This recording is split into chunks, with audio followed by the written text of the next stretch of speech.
crazy effective at tasks that classical binary computers struggle to perform. Forget quantum computing. Mushroom computing might be the way of the future. As their mega projects, we're going to find out why.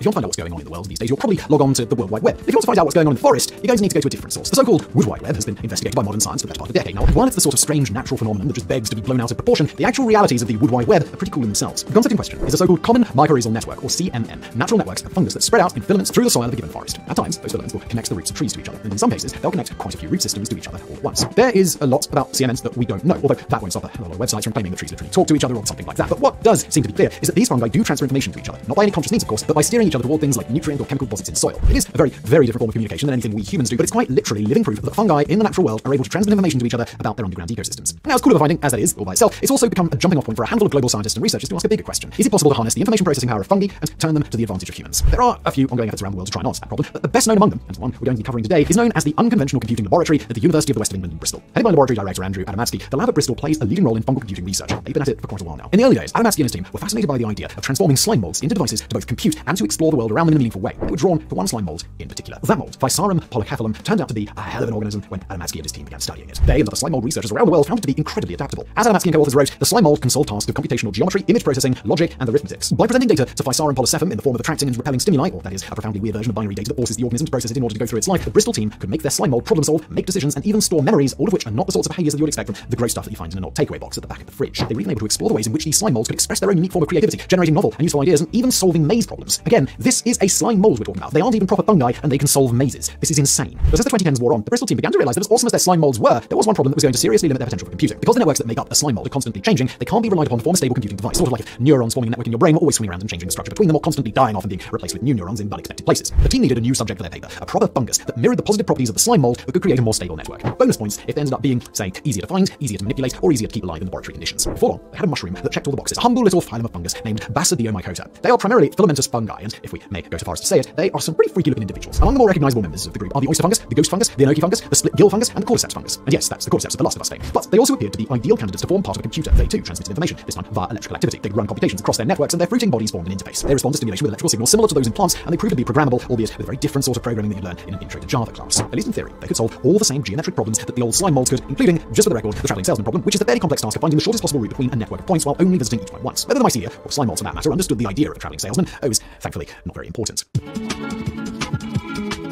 Once the candidate, Basidiomycota, had been identified, the next step in the saga of fungal computing was to figure out how to integrate them into computer systems. In this role, as part of a larger machine, a fungus would become a piece of so-called wetware. That's instead of hardware or software. In general, wetware is any biological component added to a computer system, either a seed, a virus, a culture of bacteria, or even a brain. And for the most part, they're theoretical. So crossing the gap with fungus would also constitute one of the first times that wetware ever had been truly integrated into a computer system at all. And when you look at some of the work that's been done in Bristol, you'll quickly realize that when we say that the mushrooms are added to the computer system, we're not kidding. In the past few years, that particular laboratory has produced actual motherboards with mushrooms growing out of them and mycelia growing inside containers and interfacing with a wide range of electrodes. All this in hopes of incorporating the natural structure of a mushroom into the motherboard or electrical circuit directly. If you take a mushroom, for example, it's important to recognize that the mushroom itself is not the entire fungus. They've also got mycelium attached to them, or that is, a branching sort of web that functions roughly similar to a root system in plants. Those root systems can conduct electrical signals, which can be received and passed along from a non-mushroom source like a computer before being passed along from the mycelium to other mycelia or to the mushroom part. That mushroom is called a fruiting body, and much like an animal brain, the fruiting body of a mushroom contains enough hardware to send and receive complex electrical signals. These signals allow the fruiting body to be a place where a mushroom can, say, keep data in the form of memory. And just like the slime molds that we discussed before, they should have the ability to engage in complex computing processes that modern binary computers can't handle. These processes are dependent on mushroom cells' ability to transfer electrical signals between each other, similar, again, to how a brain works. That sort of communication inside the fruiting body of a fungus by cells that aren't just talking to each other in a straight line, but enmeshed into a three-dimensional spiderweb of connections with each other enables a level of sophistication that is exponentially more complex than what today's computers can do. And like the neurons in a brain, mycelium networks have a lot of other advantages over regular computers. For example, if you take a mycelium and you stimulate it from at least 2 points, the conductive pathway for electricity to travel between those points gets a lot stronger. Signals can travel faster and be more reliable. Other mycelia have different shapes or structures, enabling them to carry out different tasks. Hypothetically speaking, these sorts of mycelial networks could conceivably be built into a fungal imitation of an animal brain, but that's not what the Bristol team or anyone else wants to do with them, at least not yet. For now, the fungi are given a simpler task, interfacing with the signals sent within modern computer hardware and establishing an ability to communicate in a common language. That language is as simple as electrical pulses. At this point, the team at Bristol and others like it have shown that they can get externally generated electrical signals to interface with a mycelial network, basically zapping the mycelia in a way that makes them talk to each other. They can also get signals out, that is, have mycelia send electrical pulses to the researchers' electrodes, and for the researchers to be able to take those electrical signals and translate them into something meaningful on a classical computer. The presence of an electrical signal coming from the mycelium translates to one half of a binary language for a computer. The absence of a signal is the other half of the binary. That, all by itself, is the Rosetta Stone connection that allows beings to talk to machines in a common tongue. At this stage, the completed loop between fungi and motherboards are not particularly complex, and the goal, as it stands now, is just to keep on providing proof of concept. Don't get us wrong here. There are plenty of limitations to the idea that simply translating electrical pulses into binary data would allow a computer to fully understand what a fungus is telling it. That's the functional equivalent of someone with a 1,000-word vocabulary trying to explain concepts to someone with a 10-word vocabulary. Basically, you end up leaving a lot on the table. But where the fundamentals are concerned, that proof of concept is already there. And now that the bridge has been crossed for organic fungal matter to communicate with electronics, it's a matter of adding new capabilities and making the process work better. Put simply, step 1 on the path to mushroom computers seems to be complete.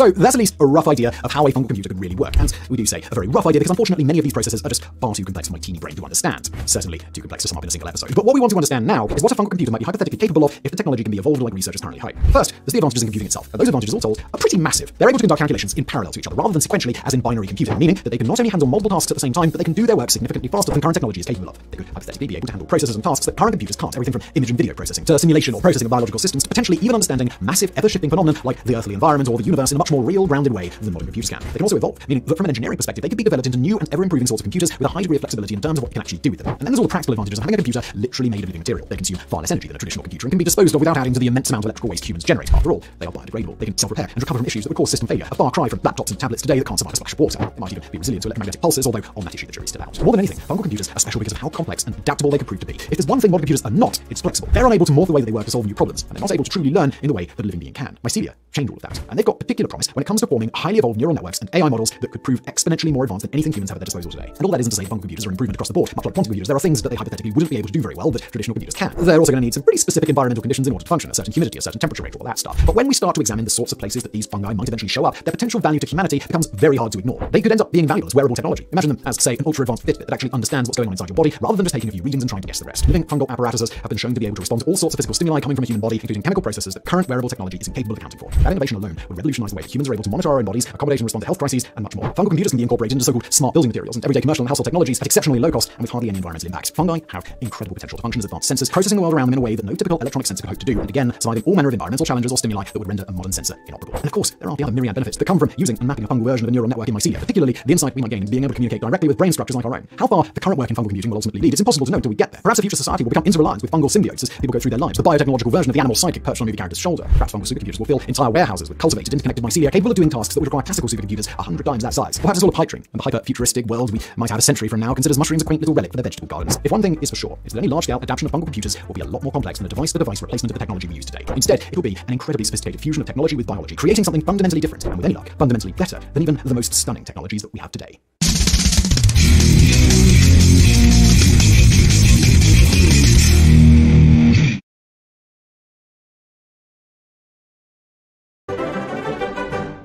So one of the main ingredients in Hellfire Stew is hardtack. And as it happens, last year I made some hardtack and I still have quite a bit left over, so that's what I'm going to be using. Now this is actually called a ship's biscuit. They are one and the same. Hardtack was a term that was used later during the American Civil War. There are differences between this version and what would have been used in the Civil War. This one is based off of what would have been made in the British Navy in the 19th century, and there are a few differences. First of all, the shape. This was meant to be kept in barrels, whereas Civil War hardtack was meant to be kept in boxes, so it was square to make it easier to ship. Then there's also the size, mostly in how thick it is, because these tended to be 4 to a pound, these tended to be between 8 and 10 to a pound. Then the last difference is all whole wheat, not as much whole wheat, and that's about it. Essentially, they're the same though, especially for our purposes. So I'm going to use a little bit of both, but I'm guessing that the year-old hardtack will actually taste better because, like a fine wine, hardtack gets better with age, or if not gets better, then at least develops in taste on account of the worms. I've often seen hundreds, nay thousands, shaken out of a single biscuit. We in the cabin have, however, an easy remedy for this, by baking it in an oven not too hot, which makes them all walk off. But this cannot be allowed to the ship's people, who must find the taste of these animals very disagreeable, as they every one taste as strong as mustard. Sadly, no worms found their way into my hardtack, so I will just have to pretend. Now today's recipe comes from the diary of William Bircher, who was a drummer boy in the 2nd Regiment Minnesota Veterans Volunteers. When, as was generally the case on a march, our hardtack was broken into small pieces in our haversacks, we soaked these in water and fried them in pork fat, stirring well and seasoning with salt and pepper, thus making what was commonly called a hell-fired stew. Pretty darn simple, as is most of the food that they were eating, but we will go into that later. But for this recipe, what you'll need is some pork grease. Now they would have had several options for pork fat. First, and most common, was salt pork, but sometimes they did get cured bacon, so that's what I'm going to be using. One, because it's going to taste better, and two, because then you don't have to get rid of all the salt.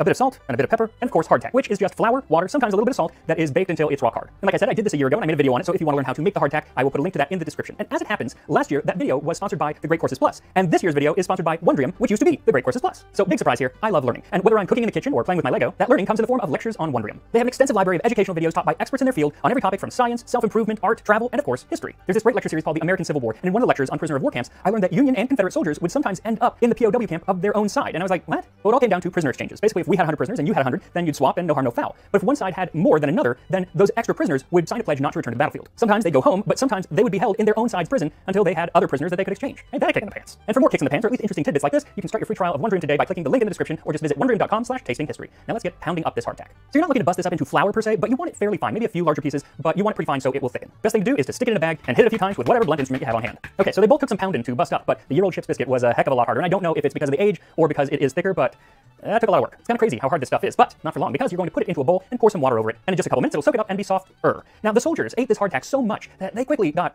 sick and tired of it, and one of the ways that they would vent their frustration was to write parody lyrics to other popular songs about how much they hated hardtack. One was the Stephen Foster song, Hard Times. Let us close our game of poker, take our tin cups in our hand, while we gather round the cook's tent door, where dry mummies of hardtack are given to each man. Oh, hardtack, come again no more. 'Tis the song of the soldier, weary, hungry, and faint. Hardtack,